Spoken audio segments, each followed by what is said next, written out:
What does it mean to not conform to this world? Well, let's look at Romans 11 and 12, or read a few verses and comment.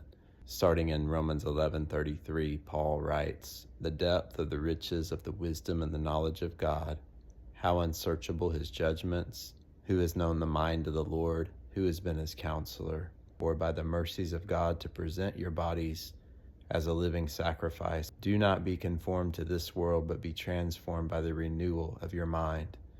And by the grace given to me, I say to everyone among you not to think of himself more highly than he ought to think, but to think with sober judgment."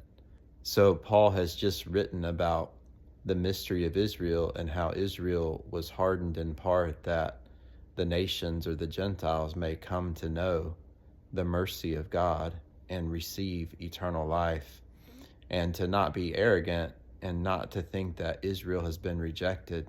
And then from there he goes into, hey, God's ways are different than ours, and how unsearchable are his judgments, and through him and to him are all things. And so it just puts God in this high place.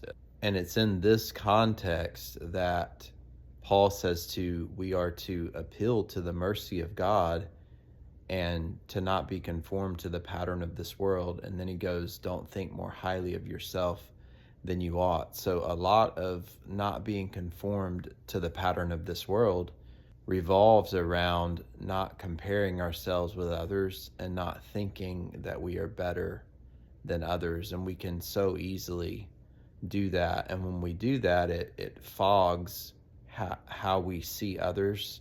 We may not see them properly in the knowledge of God, and that impairs our ability to allow Jesus to live through us in loving our neighbor as ourselves. Let's appeal to the mercy of God and see ourselves soberly as a living sacrifice so that we can see others in the love of God and through the love of God and allow Jesus to move through us toward them.